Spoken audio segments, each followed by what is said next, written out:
Yeah. No, I'm just telling you I'm going live. How dare he? We're not done screwing around yet. They never do it to me. Why should he do it?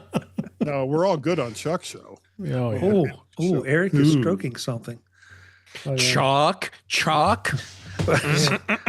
Here you go. How dare he? Oh, everybody's wait a minute. Oh, Dave. Okay, yours is not an EO. No, okay. This is the Air. Yeah, A new Air. M5. Oh, Marty. Wait, Eric's Oh, blinding I me with like his that neon. color, Marty. Yeah, I like that color. Yeah. Turn it down. Turn it down. I think I'm having heart problems all of a sudden. I'll be in Here's my another bunk. one. 17E. Yeah, the keyboard's a little too grapey for me. Oh, grapey. I love grapey. All right, save it for the show. All right. There we go. Now, Save it for the show.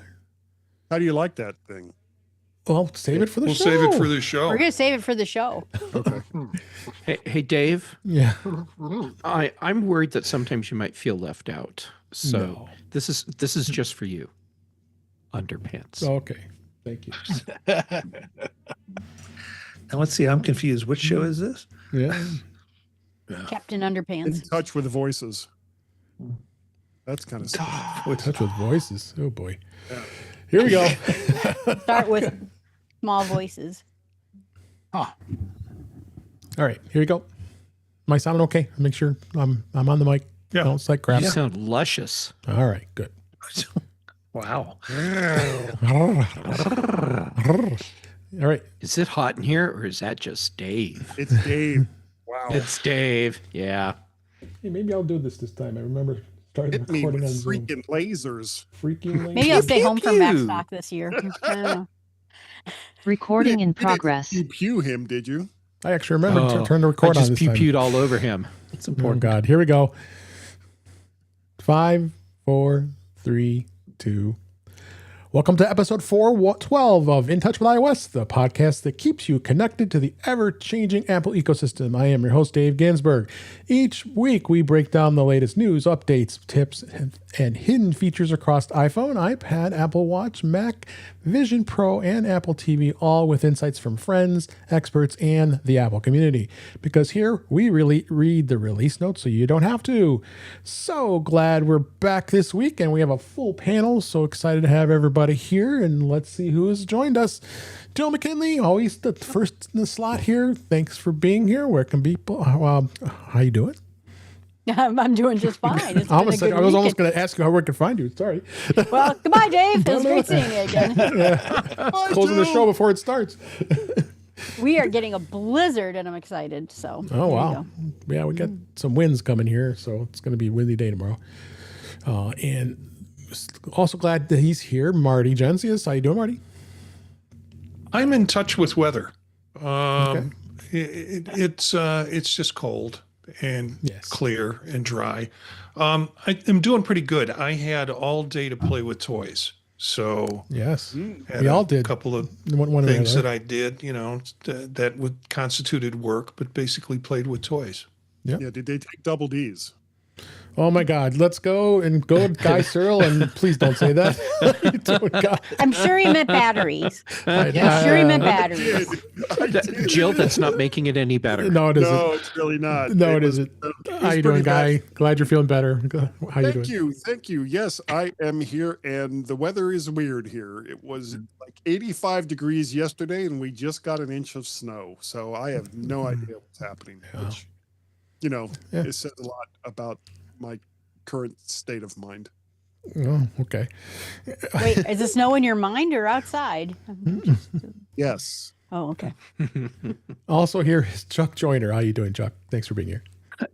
I'm good, Dave. I'm not sure I should be here. This show is tending toward Yeah. PG, headed to R, and maybe farther. So I'm telling you. No, glad you're here. Also glad he is here, Jeff Gamet. How you doing, Jeff? I'm doing all right. And I feel like I'm kind of left out pew, pew, pew, because you're all talking about snow and cold, and it's shorts weather here in Colorado, although we do have a lot of wind, and I keep getting wildfire alerts in watch duty. So, yeah. Yep. And last but certainly not least, Eric Bolden. How you doing, Eric? Great. What's your bird of the week? Sandhill Crane. Oh, For this week. Great. Dancing in the middle of a field. I saw one dancing too. Oh, Cool. and let's welcome Doc is in the chat. How you doing, Doc?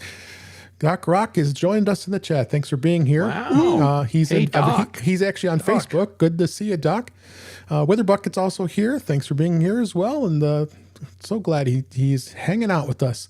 So let's go ahead and hit what's going on this week. Some little bit of Vision Pro discussions, beta. There's some beta to talk about. Lots to talk about with Mac this week because I know we got this thing called the MacBook Neo that a few of us may have. We're going to hit on that. And then I might have a few new things as well as other topics. So let's just go right in here. And Apple did release Vision OS Beta 4, 26.4, and really didn't have much in the way of change as we talked about on Vision Profiles. They really did not much. I can't really say anything. I didn't notice any differences. Marty and Eric, you tell us if you found anything different than I didn't. Nothing really. The beta 4 is mostly bug fixes. It does have something that I think is exciting for gamers. I mean, I'm not a gamer, but the process of being able to do cloud XR foveated streaming support has happened, which from what I understand opens up a whole series of games as possibilities with the Vision Pro. And that I think was probably the biggest piece of that upgrade. Absolutely. Eric, anything you saw? Nope. Everything was smooth. Yeah, it was faster. Continues to work. It was nice. Faster install. Yeah. I noticed that too. I actually got to leave it sit on the stand, and it didn't even have to have it on my head. And all of a sudden, I heard the sound, bing, boom. It was already updated. So I kind of like that. That was very pleasant here. So one other story I found to be interesting, and actually I'll give a shout out to Brian Flanagan Arthurs for sharing this with us in our Slack with Mac Voices. Apple Vision Pro users learned the hard way that flight attendants have had the final say. Actually, this is from our friend Andrew Orr, wrote this in Apple Insider. A Delta passenger was told by a flight attendant to remove his Apple Vision Pro. No major U.S. airline specifically bans the headset. The person shared their experience online, saying a flight attendant asked them to remove it during a flight. The user said, "I couldn't find any written airline rule banning the headset. Neither could we, and there really isn't much to say about it other than the fact that there are a lot of commenters saying the flight attendants are required for removing electronics that interfere with safety instructions." So maybe he was wearing it during the seatbelt discussion. That's possible. Like I don't pay attention to that and have my AirPods on and not listening. So I think we've all heard it a dozen times or 1,000 times that we already know it. But there's nothing in the FAA rules that says that you're not allowed to put this on. This is the first time we've been ever hearing that. So who knows? This could drive something. Obviously, it's been getting lots of traction in social media. What do you think, Marty, on this?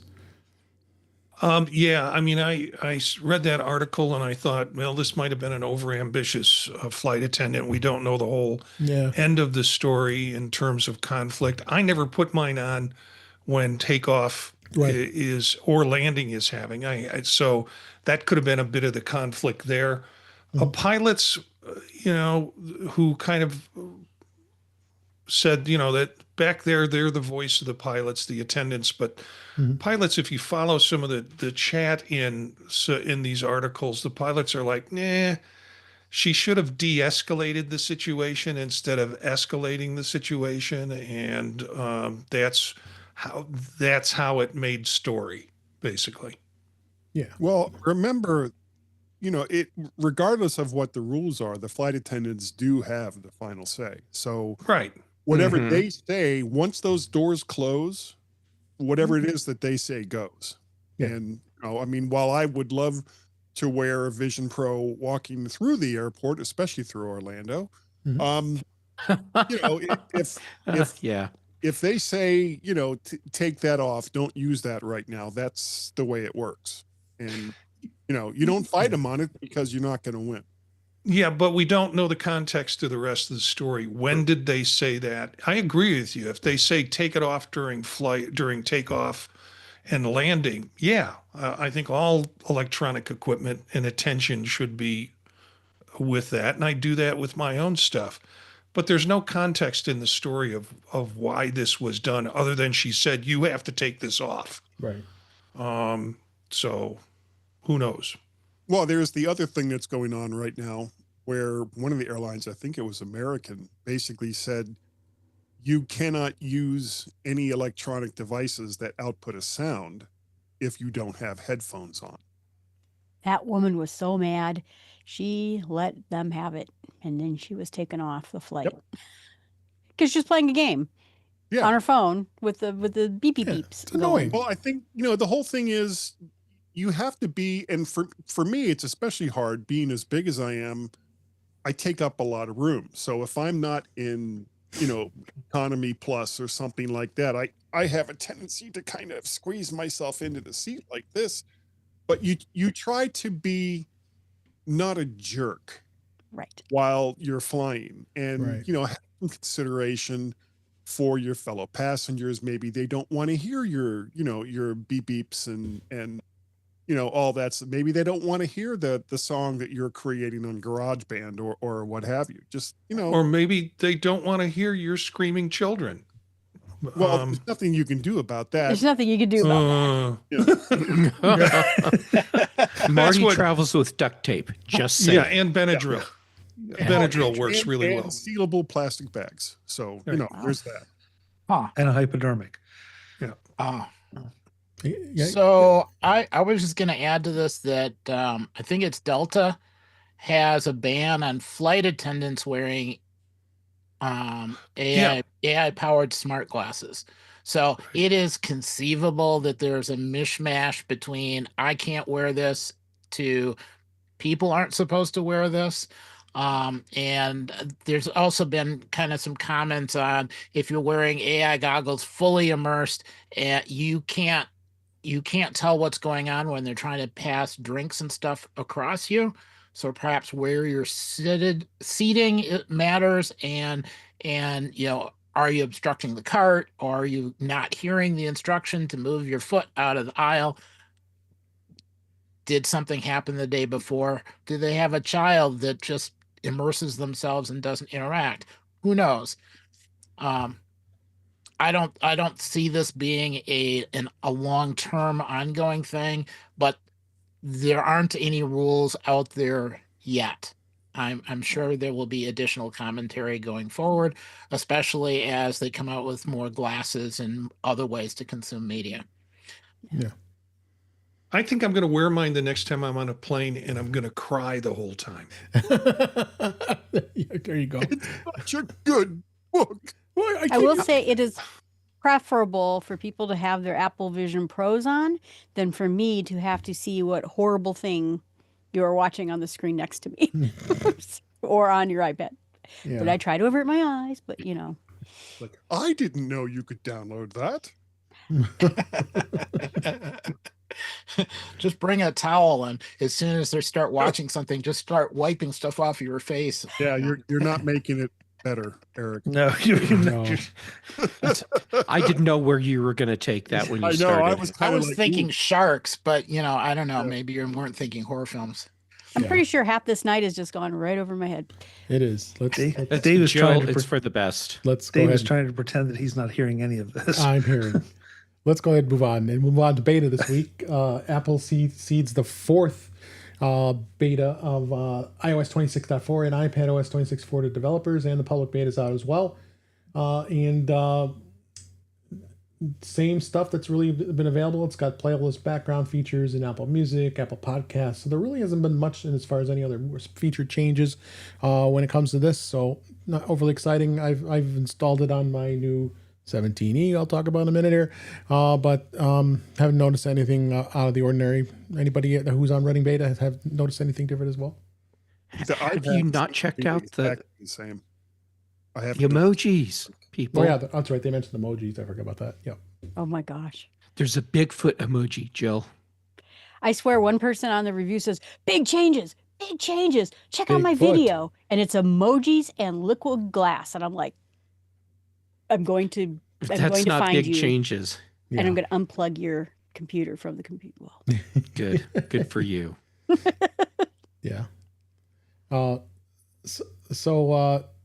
as well as there was the fourth beta for WatchOS 26.4, tvOS 26.4, and we could talk about Vision Pro. Not much to say about there. Apple also was interesting to see that they released new versions of iOS for older iPhones. So it was 16.7.15 for both iOS and iPadOS. And then you had 15.8.7 on iPad and iOS as well for older phones that could get those updates, security updates, basically. So people are still sporting those new or older devices, which is okay. At least Apple is continuing to provide you security, because if you were using an Android device, you'd be out of luck. So also we've got... we're going to go ahead and move on to In Touch with Mac this week. We've got a lot to talk about. First off, they did release a new version of Tahoe 26.4, and developers in public have been released. And it says Apple, Jill and I were talking about this earlier. I don't know if anybody's experienced it with Zoom. I didn't experience this. Why don't you go tell them what you experienced with Zoom with Rosetta? Oh, I got, my MacBook Air is on 26, and it said, warning, Intel-based applications will no longer work. And then it listed like where I would have them, and it listed Zoom as my only one. And I don't know if it's old on that computer or what, but just keep in mind. Yeah. Is your MacBook Air an Intel? No, it's Silicon. Then why would you get that warning? I don't know. Well, I kind of wondered, is Rosetta coding for Intel-based Macs? Is that what the warning is? And they just named it in a way people would understand? It's Rosetta. If it's a Rosetta-based app, then you may have been just been updating that version all this time, but it always stayed as the Rosetta version. That's why I would probably go check out, because I believe Zoom was offering both versions at the time. That may have changed. Yeah. I could be wrong, but I'm kind of guessing to that. But I'll check that out. Other than that, there really not much else changed. Like Marty, anybody who's on beta, have you noticed anything different? No, I do get some. I get some of the same warnings that Jill gets, and it confuses me because I know these apps are built outside of the Intel version. In fact, some of them I download and it's like, do you want the Silicon version? Yeah, but then I get a warning that says, this app at the end of the month, when they change the operating system, is going to stop working. Yeah. And it's actually Ecamm is one of them that I get that warning on. So it's strange for me because it just keeps running. So I'm not going to worry about it till something bad happens. Well, it is beta, and maybe there's a problem with the way that alert is checking app flags. Yeah. Could be. All right. So then let's go ahead and let's talk about the MacBook Neo. There's so much discussion about this little guy. I got the opportunity to actually see it at the Apple Store today, a little earlier today, and I was impressed. Nice and lightweight. I played with it for a few minutes. The keyboard felt very comfortable. Nice color. I got to see the citrus, which I thought that was the one I was originally going to buy, but I'm not going to be that frivolous and have 3 Macs. So I'm going to stick with what I have. We'll talk about it a bit.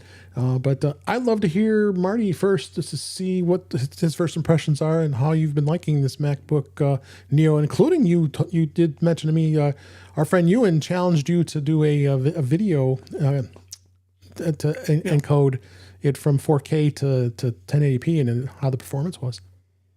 Yeah, I'm happy to talk about this. Let me tell you an impression that I had yesterday, that I was setting it up and putting apps onto it and things like that I thought I needed. And I forgot that I was working on what everybody said was going to be a Frankenbook. It was going to be some weird version of a cheaper version. I'm like, this is just another MacBook. I mean, in the sense that it felt like I was working with a MacBook. The aluminum body, the keyboard, the operating system, all of that ran so smoothly. It's like I can see this as a MacBook, not as a cheaper version of an Apple computer.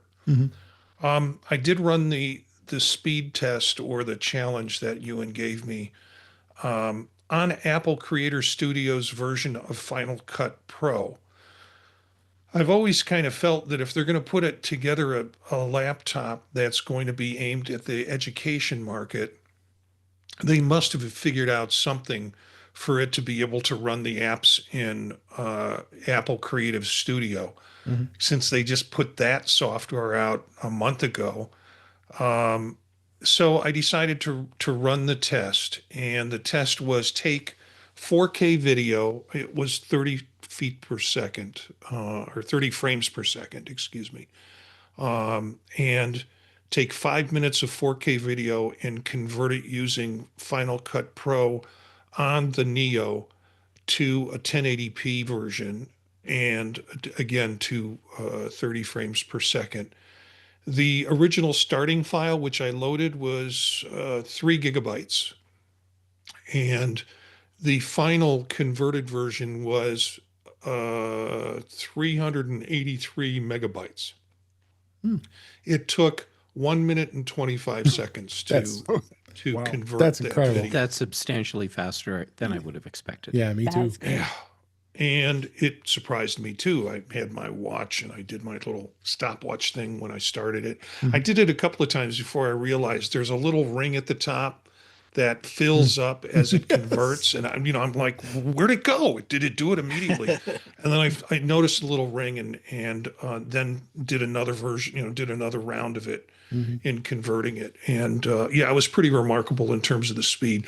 I don't know if I'm going to do my video editing on it. I imagine a kid at a college class who wants to do a video clip can do that because they're not going to be doing anything too substantial. But even if they did, it could be interesting.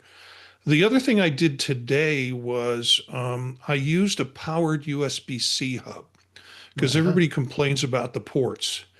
And I bought a USB-C hub, MKON or MOKIN, and it had 4 different USB-C ports in it.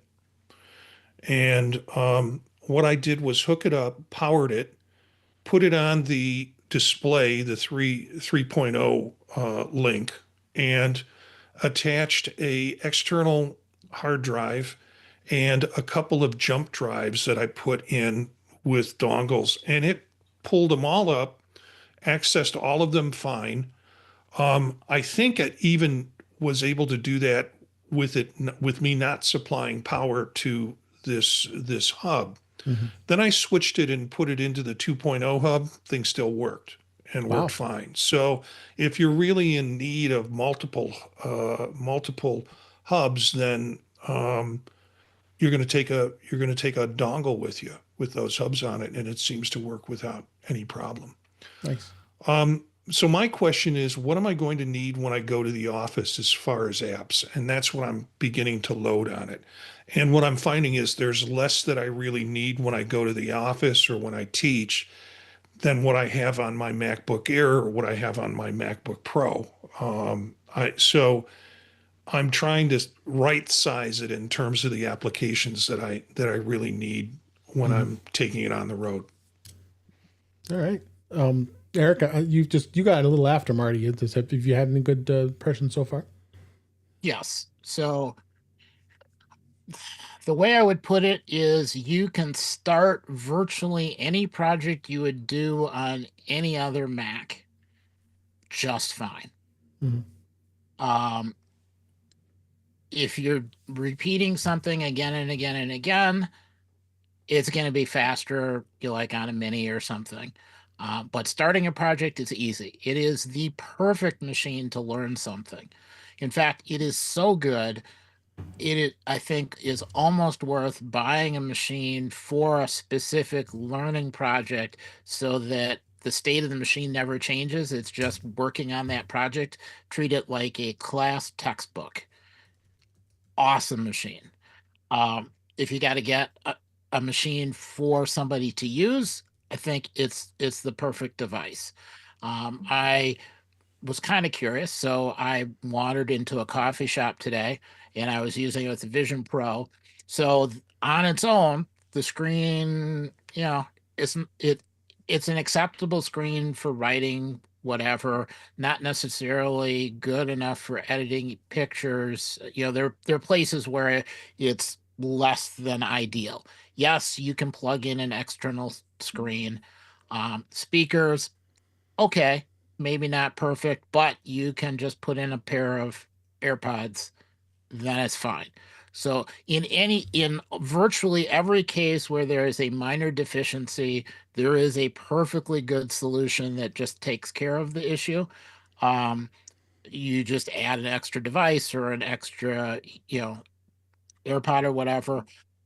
So Vision Pro for the display, AirPods for the sound.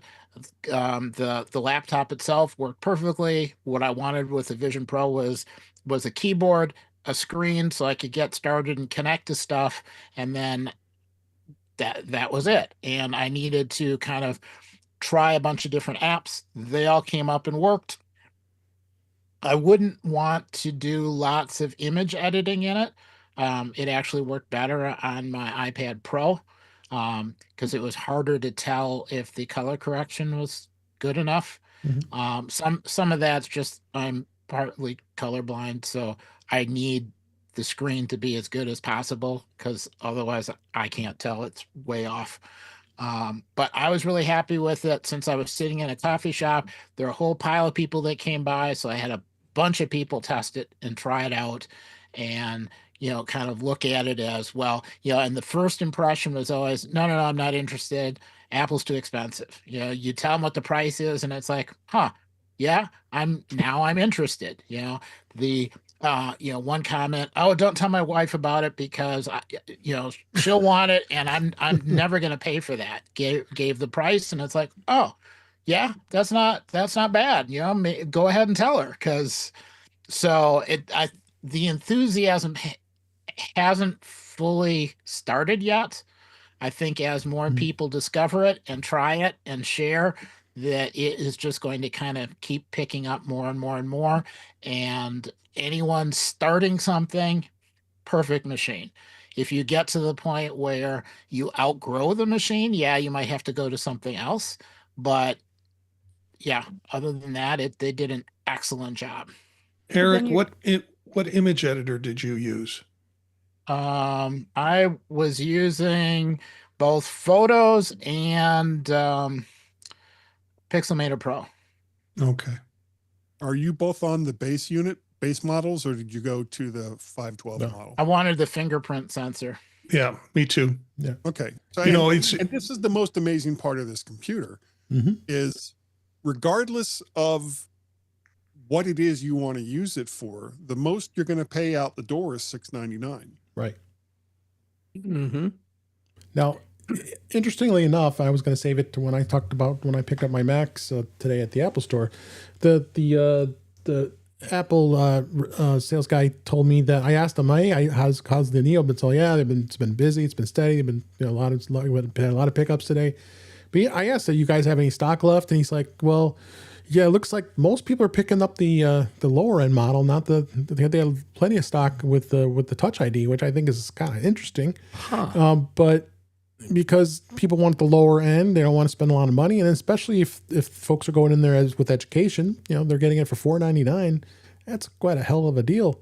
Even it's $599 when it comes to the one with the Touch ID as an educator. So I have this feeling. I have a good feeling this is going to be a crazy seller during Christmas time. Later this year, as this week was. Yeah.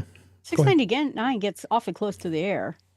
It does. At that point, you might be like, well, the M5 is at $1099 though. What, $200 away from there? Yeah, the M5 is $1099, so it went up. It's $10.99. Weren't willing to spend $100 to double their storage from $256 and have Touch ID. I mean, yeah, and you get Touch ID. And the crazy thing is, when you consider what Apple usually charges for updates, $100 to double your storage. is like, Katie barred the door. I'm blown away. Right. I still don't know if because I'm kind of in the market for a new laptop because I'm still rocking an M1 16-inch MacBook Pro. Yeah. Which I'm the trading. only thing that holds me back from something like the Neo is the fact that you can only get it with a 13-inch screen. And with my vision problems, I really, really need a bigger screen and a bigger keyboard. And you're just not going to get that with the Neo, at least for this round. Yeah, no, makes sense. Makes sense. I mean, regarding the Touch ID, though, I have to wonder if, the big thing has been low cost. Okay, so here it is. I wonder how many people really appreciate just how nice Touch ID is and how convenient it is. Because these are a lot of people that we're speculating, and I'm doing it too, but you're speculating that they're relatively new to the Mac. And this may be their first foray in, and they don't appreciate the security benefits. They don't understand the convenience of it. Or if it's parents buying it for kids, it's like, kid, you can log in. So I wonder if it's just a lack of experience that may be driving that. And Guy, to your point, again, to us, it seems like a no-brainer to double your storage. But again, if people aren't experienced with these things or don't pay attention to it, then they don't know. If it's a shared device, though, you may not even want a fingerprint sensor. Right. Yeah, good point. School markets are going to go without the fingerprint ID. It makes no sense if they're distributing laptops in classrooms that they would have the Touch ID. Right. Even if you've got somebody that's got more than one child in school, the lowest price device will still work. And, if you got 2 or 3 kids, a couple of the low end ones, you might be able to squeak that by. A couple of errors is way over budget. Yep. Chuck, I have speculation for you too, because I always have a hypothesis. You always do. Okay. I have a feeling that there's a significant number of people that are picking up the $600, the lower price Neo as first-time buyers that are coming from Chromebook, which means everything's an improvement across the board for them here. Touch ID actually doesn't matter yet because they're so used to doing everything through cloud apps and cloud services that that they don't need to worry about, do I have enough storage? And they're getting everything they could possibly want with much better quality build and reliability. And it's just a big upgrade for them. They don't need Touch ID yet. But when they do, the transition from their $599 Neo to a $699 Neo or to a MacBook Air or a Mac Mini is going to be a much easier financial decision to make because they're already in the ecosystem. I was thinking this is nice because we go from $500 to $3,000 when it comes to MacBooks. And this will grow with you as you go. And I could see here's the big problem is they take apples and they put them in all the schools. And then you go out into the real world and you get your first job and you go to, and you can't afford it. And you're like, I can't afford that. So now you go back to Windows because that's the only thing you can afford. I built my own. That's why I ended up in Windows world. Now you have an alternative. You still can go into Apple and you get a 500. And then when you get the better job, you go get the 1099. And, I don't know. I think it's pretty cool.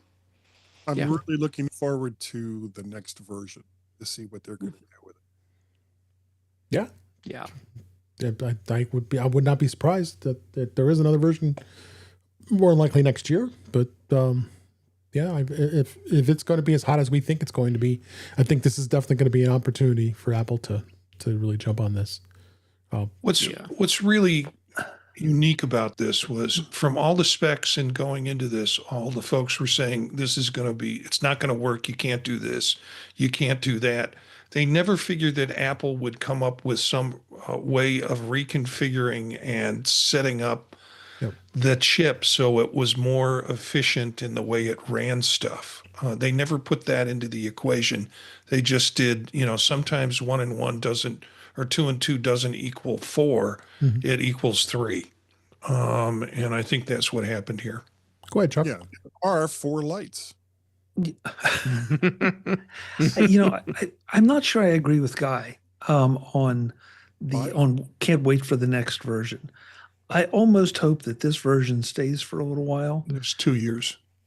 Yeah, 2 years would be a good. I would take 2 years, Marty, because what I don't want to see happen is that it starts to erode, up, unless the whole, the tide rises all boats and everything goes up. Because the price point here is the thing that is really attractive. And I think it's going to keep it attractive as kids age into needing a laptop. Mm-hmm. And if you start saying, well, but for next time it'll be $799 and $899, and this is what the improvements, and now you've started to lose it. And so let's keep let's keep this where it is. If you can possibly hold the line, especially on RAM costs, then hold the line at this price point and let it be what it is. And then for the folks that need more, let them go ahead and buy up or start bringing the heirs down. But don't lose a successful base level machine. Yep. All right. We could go on probably a whole hour just about this topic alone here. I'm going to give Jeff the last word. You said that Neo was a big part of Asus's earnings report.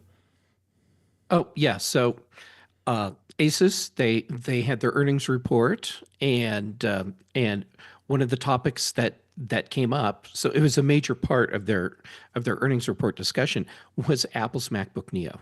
Interesting. So the Neo is already having enough impact that it is a topic of discussion in competitors' earnings report meetings. And the gist of what Asus said is, this is a really good computer. No one was prepared for what Apple released. Yeah. And we all have to do a lot of scrambling to try and compete with what Apple has brought out to the market. Yeah. So I mean, they were very transparent about, we can't compete with that, which I thought was interesting, and they made a point of saying it's not just us, it's the rest of the PC Chromebook market. They all see that they're going to have a problem because Apple just changed the game for them, and they're not sure how to compete with that. Yeah. Well, what they'll do. What they'll do is they'll just make an even crappier machine that they can sell for less. Well, that's what they're going to do.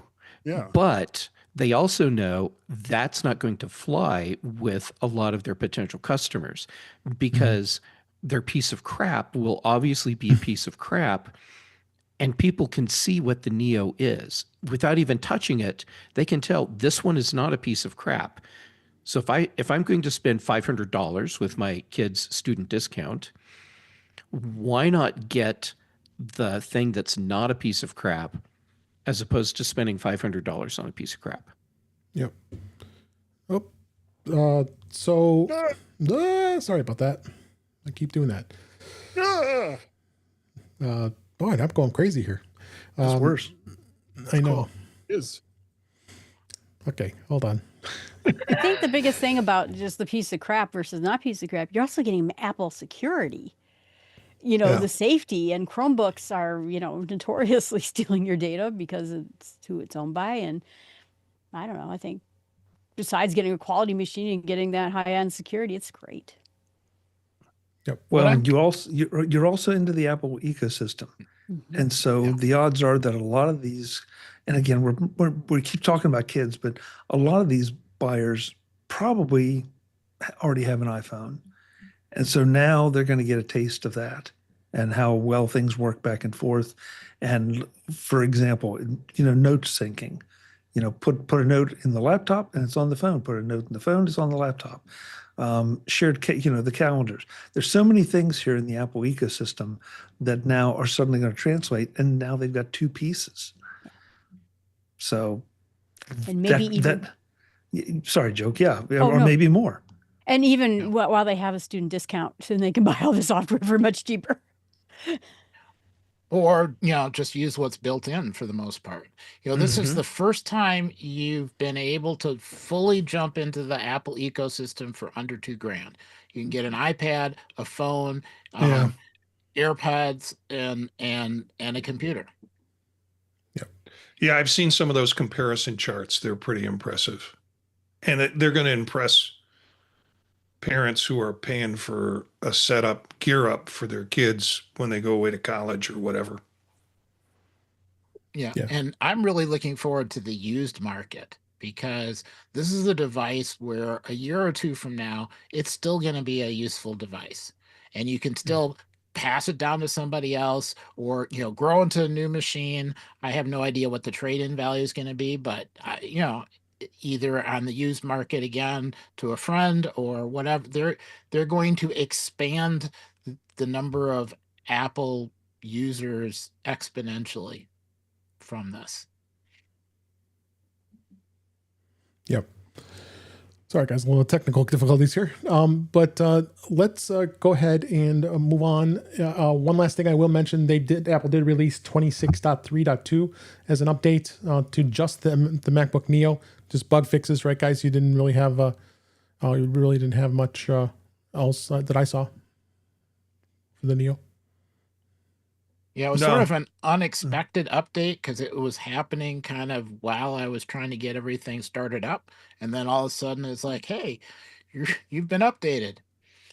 It was not totally smooth for some people, but I didn't notice any problems with it. Mm-hmm. Okay.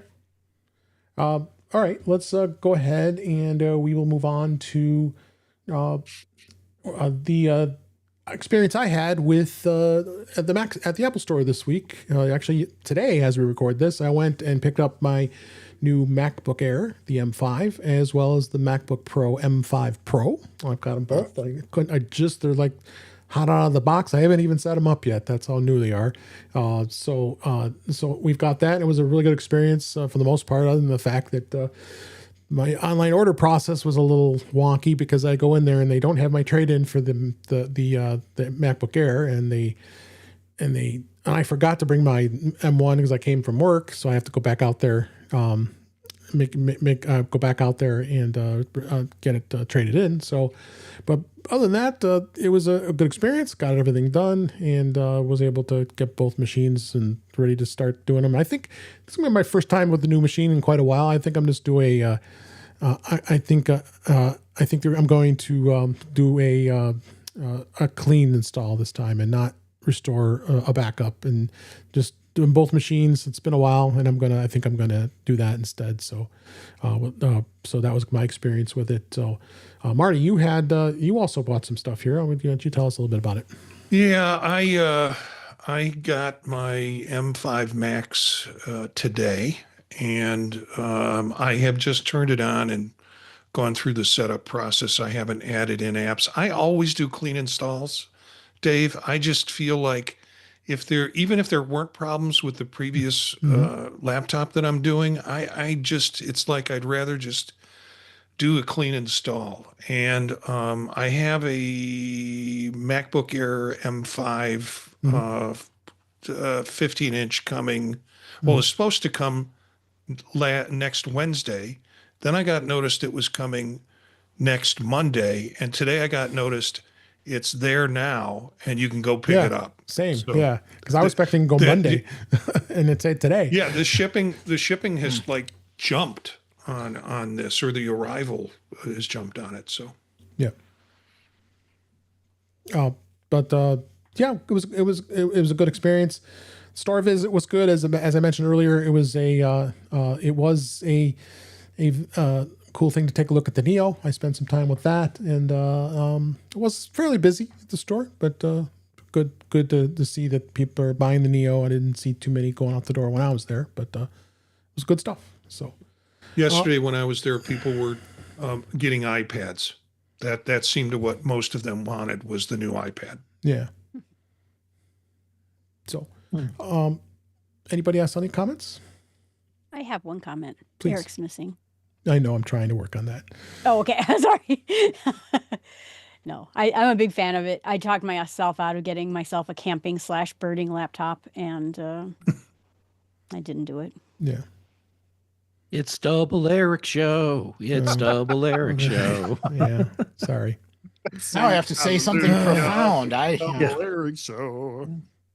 So it'll be kind of interesting, because as people are trading in old laptops, there's not enough money coming off the trade-in to get a full new machine. Mm-hmm. But if you needed to, potentially that's enough to get a Neo. Yeah. Yeah. So, Mhm. Yeah, And Jill, I'm not going to trade a MacBook Pro, even an older M1, for a Neo. No. If I was going to That'd trade be crazy. M1 MacBook Pro, it would be for like a 15-inch MacBook Air, whether Right. it was an M4 on refurb or a new M5. Has anyone, now you guys are all talking about having bought new M5 machines. I'm guessing you really haven't had a lot of time to spend with them yet. But with the short amount of time that you have you noticed any like substantial gain from, I mean, I don't know what M machines you had before, if you had M4s or what have you, but are they really that much quicker and faster for the things that you do? Yeah, I'm getting my email so much faster. Man. Yeah. That's as far as I've gotten into it. Now we've lost Dave. No, I know. Sorry, guys. Oh, no, he's there. He's there. Ghost I'm in the machine. There's No, I'm Dave. here. Okay. Yeah, it's this will eventually, when I do, as Dave was talking about doing a fresh rebuild. Yes. And eventually when I get all the programs on it that I want, it'll become the laptop I take to like Mac Stock or places where I might need to, conferences and things where I might really need to have some power, versus the Neo, which will go to school with me. Mm-hmm.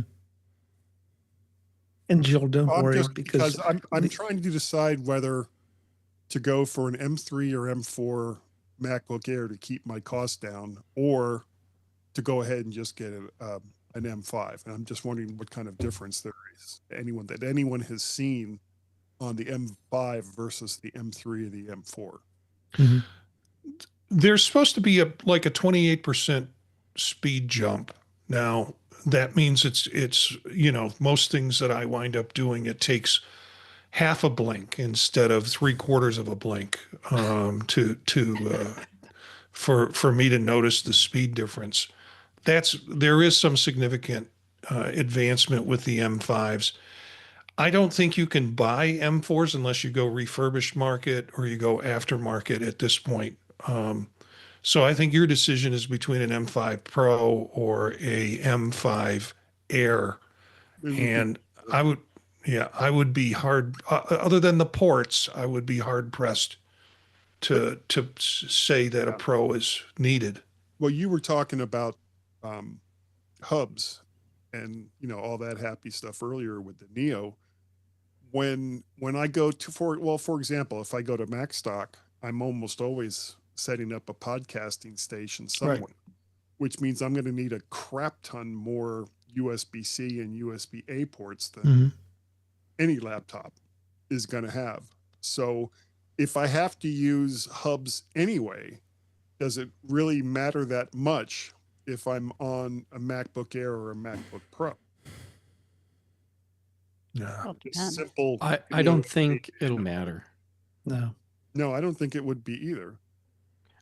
I think the thing that would matter for you, Guy, goes back to, do you find an M4 or do you go with an M5? Yeah. And I think this year you probably wouldn't notice much difference. But it wouldn't surprise me if after we get all of the plumbing cleaning that we're supposed to get in Mac OS 27, that you would see a more noticeable improvement in performance on the M5 versus the M4. Even with, I mean, are you talking about with like video editing and audio editing and the stuff I typically do, or just mean in general? Some in general, but I'm assuming that with the types of things that I know you do, video and audio editing, that you'll see an improvement there too. Okay, well then, first watch next time I'm in Colorado is on me for that wonderful advice. Thank you. Any opportunity to spend time with you, Guy, I am there. Okay, sounds good. Is your nose getting bigger, by the way? Well, let me push that back. Okay, so is it okay now? Yeah, it's much better. Thank you. Okay, thank you. And Jeff is a real boy. I'm a real boy now. So let's move on here, and I'm going to talk a little bit about the iPhone 17e. I opted to trade in the 16e I had last year because T-Mobile was offering kind of offer I couldn't refuse. So, their quote unquote free phone, which I have to be committed to 2 years, of course. So I went ahead and did it. And literally the phone is, here it is here. It's not that different than the 16, other than this should have been the version they released last year, honestly. Yes. Because this is the case that I bought for the 16e, and notice it fits perfectly fine. And the biggest thing is MagSafe, and then the screen's improved on it, and that's basically it. It's a small phone. I did do a bit of a snafu when I erased the phone and removed the eSIM before I transferred it to this phone. So then I had to get on with T-Mobile to have them give me the QR code to get it to activate the line again, because it's a secondary line I have. So, but overall, not a bad little phone. $600 is a good deal. I think this is going to be a good entry level point for most people that are looking to get into the iPhone. Performance is nice. They bumped up the processor on it, and the camera obviously is going to be decent. It's not going to be a 17. We talked about this in the debate, but the 17 has the better camera. The 17e is just the basic camera, and the screen is a little better on the 17. Whereas on the, I do notice it because comparing it to a 17 Pro Max, the screen definitely is not as sharp as the 17 or 17 Pro or 17 Pro Max. But overall, not a bad deal. And if you're in the market looking for this phone, I said T-Mobile and other carriers I know are offering a deal where you just get the phone basically is free for 24 months. That's at least on T-Mobile anyway. I wouldn't be surprised AT&T does 36 months, which is ridiculous. And gives you a nice opportunity to be able to have a decent phone and then not have to spend a lot of money. You have to think about the 17 versus 17e is the $200 difference in price on the base model. The difference. The other thing they did do is they're making 256 gigabyte as standard, which is awesome. That is as well to be seen. Whereas Apple doesn't do that on the iPad, which is kind of interesting to say the least. Their base model is 128. So, but overall, it's been a pretty good experience so far. Marty, did you get anything else? I think you're solid now with all your Macs. So yeah, well, I've got to pick up the M5 MacBook Air. Okay, when I can get over there. Yeah, but that's it. I'm solid for a while. It worked out fine for me because all of a sudden the Air became available because I wasn't going to get it till Monday, and all of a sudden, it's available today. So I was able to get both of them at the same time. So it was that was very nice. So just don't let my kids know where their savings bonds went. Yeah. Our lips are sealed. That inheritance you were going to get. So anyway, let's as we're getting close to wrap up here, let's hit some of the news for this week. Apple is having Friday Night Baseball back this season. It's on March 27th. It's going to be the release. This will be the fifth season for Friday Night Baseball, and it's going to begin with the Los Angeles Angels against the Houston Astros, followed by the Cleveland Guardians against the Seattle Mariners. So they'll have about a 25-week season on Apple TV. Also, I'll add that caveat too is that not only going to get Friday Night Baseball, T-Mobile is bringing back the free MLB.TV as a T-Mobile customer, so you can get that through the T-Life app. They usually bring it on like a day or two before the regular season starts. So you have to have the T-Life mobile app on your Apple TV, or no, does it just go ahead and switch over? You just sign into the normal MLB.TV app, and it already knows that your account has been added through the MLB app. Yes, that's how you get it. You just put the code in from the T-Life app, and it they aren't streaming it with that as all. So, that's what sports. Anybody have anything on that? Still no UFL. You're going to be waiting a long time there for that guy. So I want to kind of wrap up things here a little bit. There was a great session last night as we record. David Pogue came on, and he was at the Computer History Museum in California, and he had a bunch of great. I'm not as sharp with the old history of Apple because I got in late, but there was a number of great people there, including Ron Wayne was there. He's in a wheelchair. Wow. David interviewed him, and because they started about the beginnings of Apple and what was going on with him, and he says that all those stories are not true, but they're saying that he just walked away. So. Who do you believe when it comes to that story? But yeah, it was great to see. Former billionaire. Yeah, because David said, "Do you have stock? You have stock. You have $930 billion or $930 million or whatever it was," and he laughed, Ron. So, but it was great to see a lot of the people there. They even had John Scully on there and had talked about some of the times during that, and David, interestingly enough, asked, what did you think about how you were depicted in some of these movies about Apple? He just stayed silent and said nothing. I really want to know what Gil Amelio had to say at the party. Yeah, he wasn't there. No. Of course he wasn't there. Woz wasn't there either. He had a previous commitment, so he couldn't be there. That would have been kind of fun to see him there. But a short flight. Yeah, it was an hour, but I purchased the book. I can't wait to read it. I may even get the audio version of it. Here's the book here. I showed it to everybody, and this is a great. This is 600 pages. This thing's insane. So I'm looking forward to reading it. It's got all color photos in it and stuff. So Apple did say that they're going to be celebrating 50 years of thinking different. And April 1st, 1976 is when Apple was incorporated. And Tim Cook did share a letter on Apple.com reflecting on the company's history and values and celebrating people who have shaped Apple over the last 50 years. There's so much celebration that's going to be happening this year, which is great. I mean, we all have had some part of it for all these years.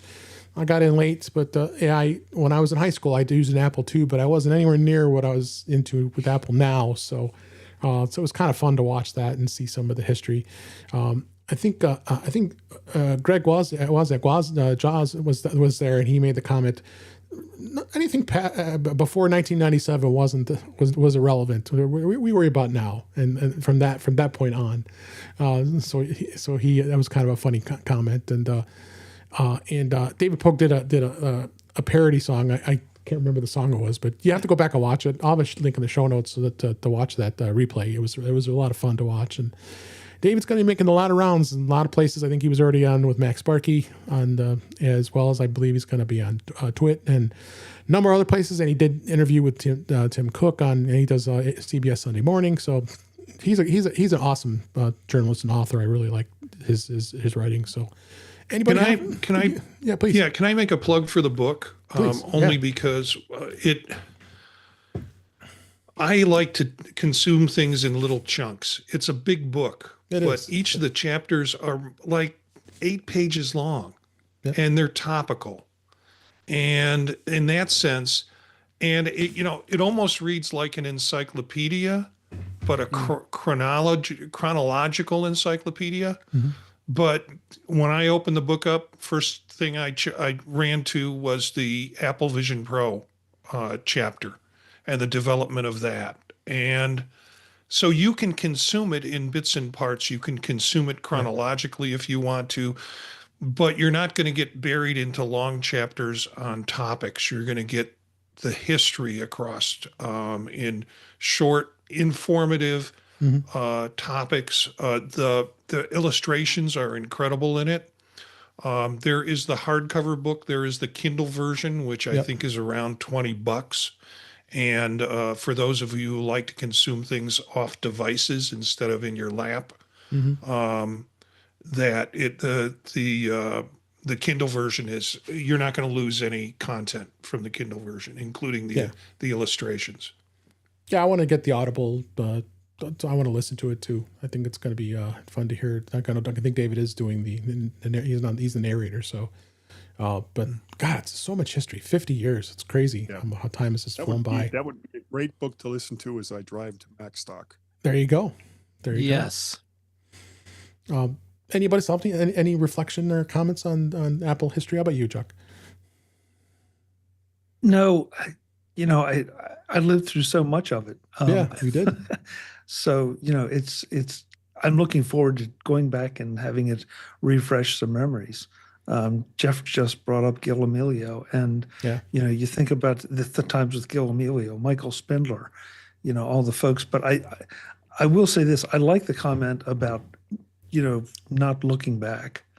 I think that's something that Jobs was notorious for, and he never rested on his laurels. I don't think he ever got truly satisfied. And I personally kind of like that idea for as a company and as an individual. Looking back is fun, but it also comes with a lot of baggage.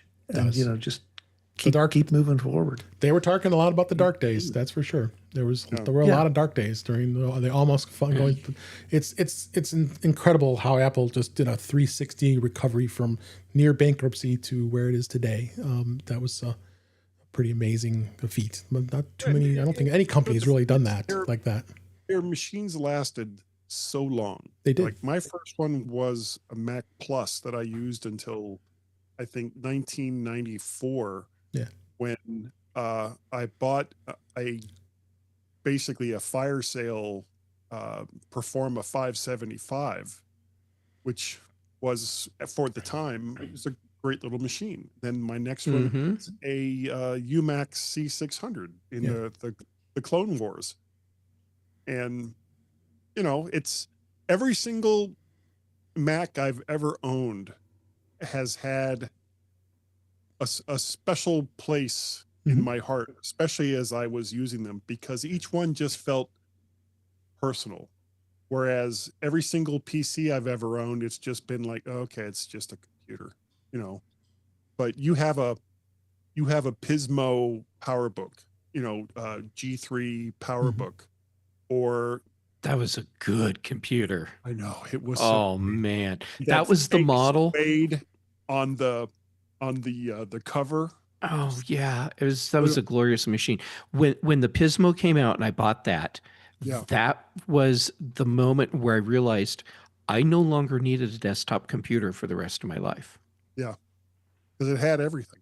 Yeah.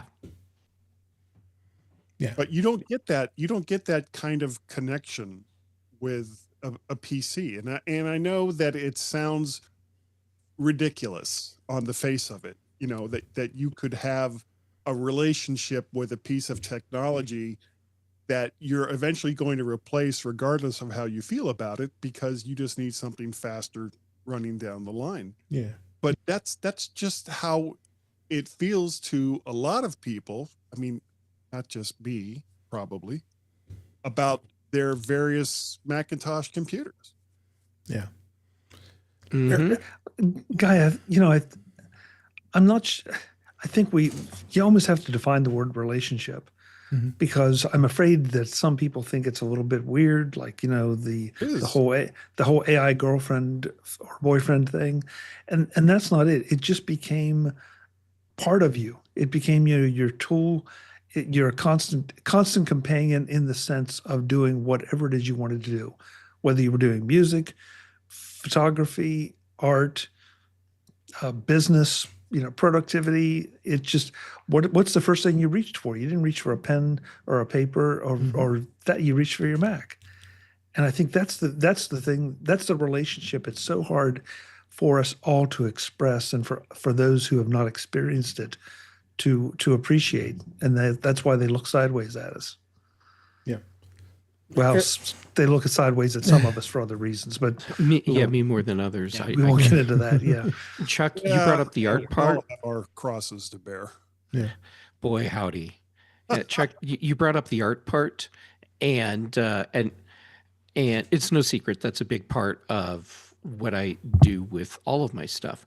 But the feeling that I have towards my Mac and it is the same that I have towards my favorite pens or my favorite paintbrush. It's because it's a tool that empowers me. And that sense of empowerment is different than I get when I'm using, say, when I've had to use a Windows laptop or a Linux laptop. Sure, they're tools that allow me to accomplish a goal. And even when I successfully accomplish the goal, I still don't feel empowered in the way that I do when I'm using my Mac or my favorite pen or my favorite paintbrush. Yeah. Jeff, that's a good way to say it. Your favorite whatever. Yeah. That lets you do what you want to do. Yeah. And as a lifelong Windows owner, I was trying to think, did I have any attachment? I did like that little HP purple one that I keep mentioning all the time. That one was my favorite. But, the joy for me on the Windows machines were the ones I built. Right. My first 8088 I built with no money. I was dirt poor, and I paid like $50 and I built myself a computer. And so in that sense, I don't have any memory of any of the machines that I ever bought, except the fact that I built some and I said, oh, this is the time when I got full color fans in it. This was the time I got LED, this, or I figured out how to get this chip to run in this board. And it was a different experience, but never as a tool, just as a project. Yeah. Yep. All right. Anything else you want to add before we go ahead and wrap up? Well, before we go, I want to make sure we mention MacStock because we got some exciting news this week. Actually, it was today. I just found out I am going to be speaking for a 10th year. I'm very excited to hear about that. Yes. Jill, I believe you are also got confirmation, and I would think, Marty, you have as well. Yep. Got your confirmation. Chuck, you're not going to speak, right? Nope, I got a confirmation. Okay. Oh, you did get confirmation, so you are speaking this year. Excellent. So I'm not allowed to speak ever. It's the court order, isn't it? Okay, great, Chuck. I'm so excited that you're going to be on the roster this year. So we got some real exciting. Those were some exciting announcements. So you go to MacStockConference.com. It's the 10th anniversary of MacStock 10. Well, 3 full days of the conference, but you're going to also get that bonus with the Ecamm Creator Camp, and I can't wait to attend that. And that's going to be on the Thursday before MacStock starts. It is going to be so exciting to see all of our friends and be able to have a blast on that weekend. So it's including the Creator Camp. It starts Thursday, July 9th, all the way through July 12th on Sunday, and it's going to be at the Crystal Lake Holiday Inn in Crystal Lake, Illinois. And just go to that site. There, I have a link in the show notes for the registration. I believe the early bird pricing is going to go through the end of March, so you definitely want to go out there and get that going here. So it is important to know that we would like to see what we would like to see where you want to be with us. So it's definitely going to be something that's really cool this year, and I can't wait to see everybody in person here as well as that. So again, MacStockConference.com. Come check us out. You have Jill, Marty, Chuck, me, Dave, And there's going to be a bunch of others as well. So we'll start hearing it. And I'll have a link in the show notes. Actually, Mike's going to be doing a live stream this coming Saturday, I believe it is. Or is it Monday? I thought it was tomorrow. Oh, it's tomorrow. It's Friday. Yeah. Yeah. Or Friday. It is tomorrow. So we'll have a link in the show notes so you want to watch the live. That's right. Marty's going to be with Mike on that episode, I guess it's called. So exciting times. Come check us out. We'd love to have you be with us. And remember, Dave, if you can get a room at the Holiday Inn, there's special pricing. Yeah, it's a great deal. Max stock, $119. Holiday, and which is much less than you would normally pay staying at the Holiday Inn there. And not only does that mean you're going to be right where all the action is, it doesn't mean, it means you don't have to drive anywhere. Right. You park your car, you go inside the hotel, stew in your own juices. You're there for 4 days. Yeah. God. Thanks, Guy. Stu. Okay.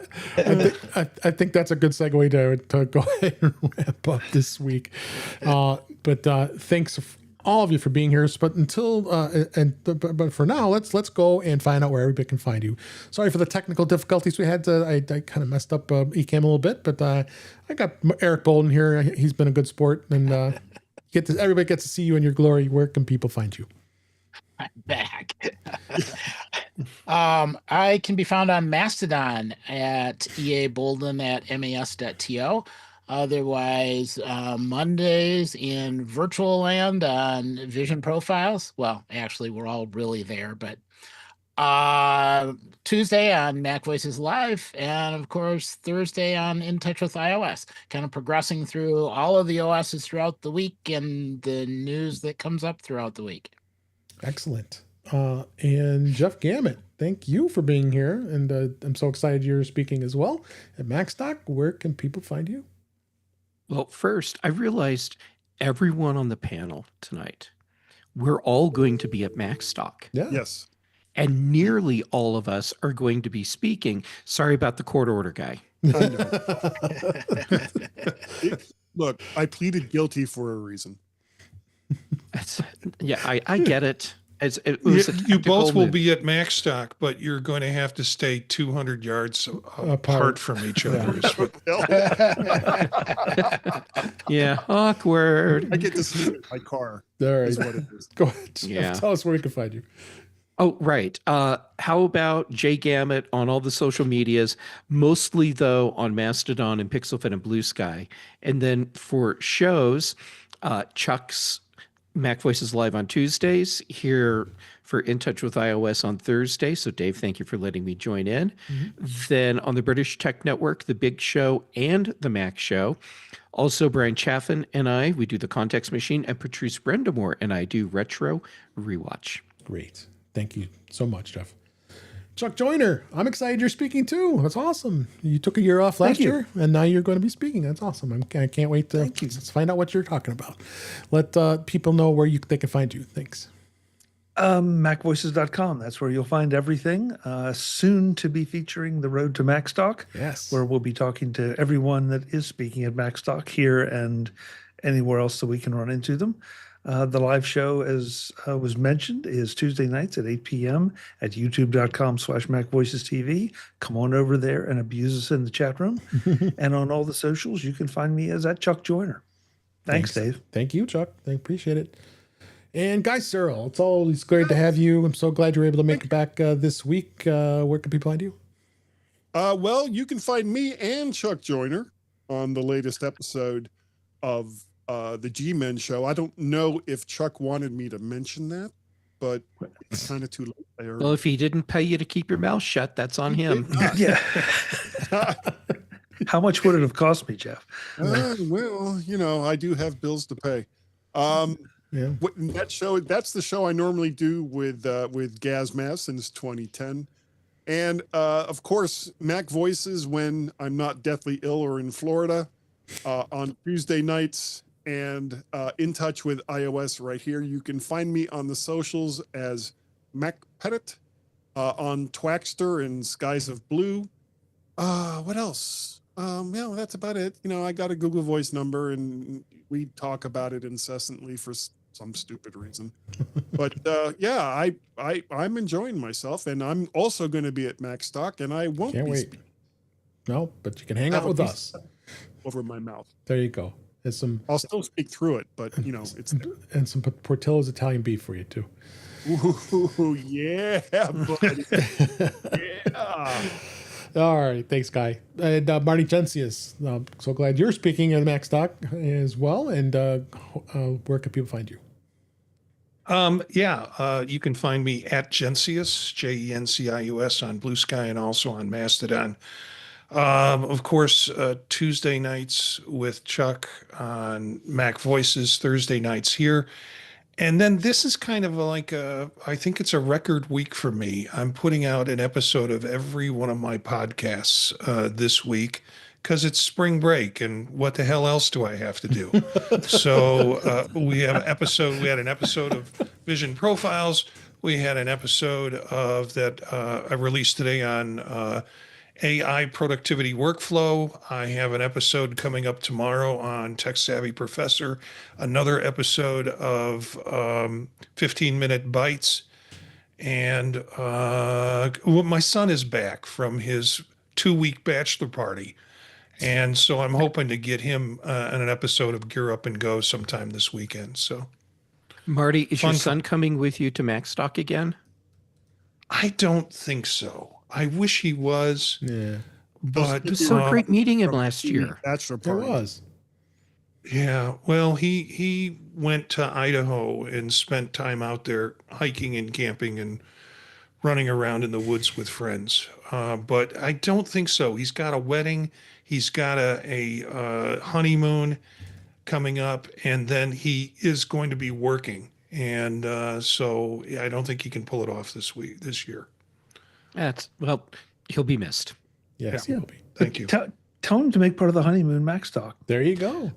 We'll show him Yeah. how to do a proper bachelor's party. Bachelor party. Yeah. Yeah. Right, Guy? And They're talking about No, I'm just thinking. They're talking about the Hawaii. bride and the Oh. groom. Well, maybe we can move MacStock to Hawaii. no. Thank I don't you. think that's yeah, happening. you're going to be the one to tell Mike that. Yeah, I don't think he's going to go for that. All right. MacStock Honolulu. Let's go ahead and find out where Jill can be found. Thanks everybody. Thanks for being here, Jill, and glad you're speaking in MacStock as well. Where can people find you? I'm here. I'm always in this chair. That's where you can always find me. But you can look at jillfromthenorthwoods.com. That's my website that has all my podcasts and all the different ways that you can contact me. Great. And that is a wrap for this week. Please send your comments, questions, and suggestions to our email address, which is feedback@intouchwithios.com. You can find us on Blue Sky and Mastodon at In Touch with iOS. Buy me a coffee at intouchwithios.com/coffee. We really appreciate it. You can become a patron of the show by going to patreon.com/intouchwithios. We have 2 tiers available to support the show. We'd really appreciate it. Make sure you like, share, and subscribe. You'll be notified when we're live streaming, which is Thursday nights at 8 p.m. Eastern, 5 p.m. Pacific on our YouTube channel. It's youtube.com/intouchwithios. It was great to see Craig and Cletus and Brian and Webb and a lot of other great people in the chat. If I missed you, I'm sorry, but I'm so glad you were all here. You can join us live and hang out in the chat. You also can come back and watch the live stream recorded as well as listen to past shows. You can subscribe to the show in your favorite podcatcher, including Apple Podcasts, Pocket Casts, Overcast, and many others. But better yet, just go to our website, intouchwithios.com, where all the links there are where you're able to listen to our show.